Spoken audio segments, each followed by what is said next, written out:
ரொம்ப நாளாக நிறைய பேர் கேட்டுக்கிட்டு இருந்த ஒரு விஷயத்தை தான் சொல்ல போகிறேன். ரொம்ப ஜாக்கிரதையாக இந்த வீடியோ பாருங்கள். இது நிறைய பேர் ரிவீல் பண்ணிக்கவே மாட்டாங்க. இதை நான் சொல்கிறேன். என்ன அப்படின்னா, ஒரு ஆஃபீஸில், ஒரு கார்ப்பரேட் ஆஃபீஸில் நம்ம வந்து ஒரு ஹையரார்க்கியில் ஒர்க் பண்ணுவோம் இல்லையா? சின்ன பொசிஷன், ஜூனியர், சீனியர் எல்லாமே இருக்கும்.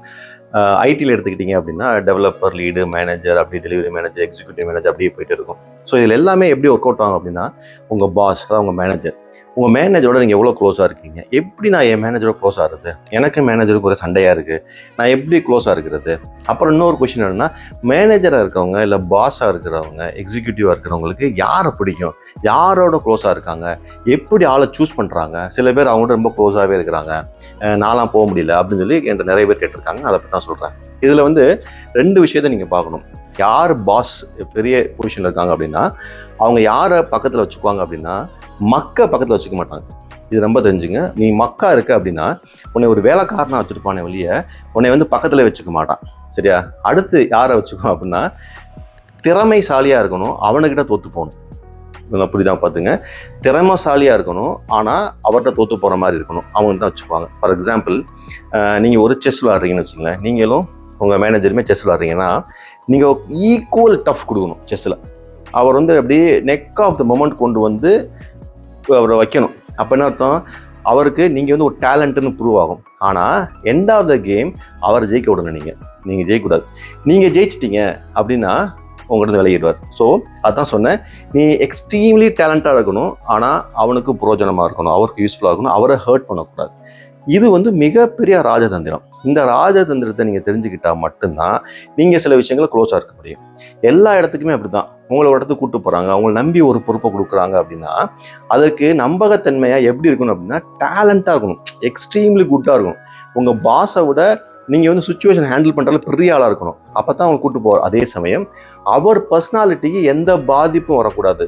கேட்டால் எல்லா லைன்லையுமே நீங்கள் என்ஷூர் பண்ணிக்கணும், உங்கள் டேலண்ட் வந்து நாட் ஜஸ்ட் யுவர் டேலண்ட், என் பாஸோட டேலண்ட்.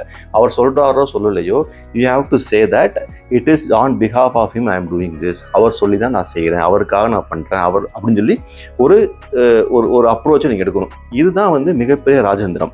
நீங்கள் எப்படி ஒரு கார்பரேட்டில் ஒரு பாஸ்க்கு க்ளோஸாக இருக்கணும் அப்படின்னா, you have to be extremely talented, equally with your manager. அவர் வந்து அதாவது அட்மையர் ஆகணும், ப்ளஸ் அதே நேரத்தில் அவரை மீறி நீங்கள் போகக்கூடாது.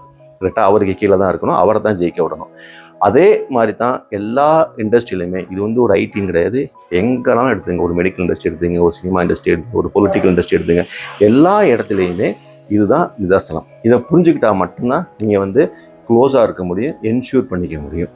இப்படி இருக்கும்போது என்ன அட்வான்டேஜ் கிடைக்கும் அப்படின்னா, ஒரு சர்டன் ஸ்பேஸ் உங்களுக்கு கொடுப்பாங்க, நீங்கள் டெசிஷன் எடுக்கலாம், உங்களை வந்து நீங்களே பொறுப்பை வந்து உங்கள்கிட்ட கொடுத்துட்டு போவார். அப்போ யூ வில் ஹேவ் எம்பவர்மெண்ட். நாளைக்கு நீங்கள் பெரிய ஆளாகும்போது நீங்களும் இந்த மாதிரி ஆள் தான் சூஸ் பண்ணுவீங்க.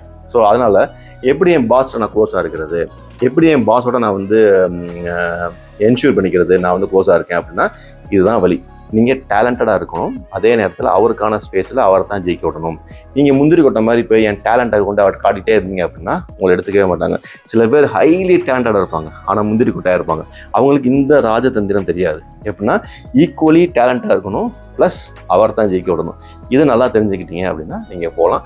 ஆனால் அவங்க இன்னொரு விஷயம் எதிர்பார்ப்பாங்க பாஸாக இருக்கவங்க, என்னென்னா உங்களோட ஜூனியராக இருக்கவங்க, கீழே வேலை பார்க்குறவங்கன்னா டேலண்டாக இருக்கவங்க ஏன் வச்சுக்குவாங்க அப்படின்னா, அவங்க கிட்ட சில விஷயங்கள் கற்றுக்குவாங்க. எல்லாமே கிவ் அண்ட் டேக் தான்.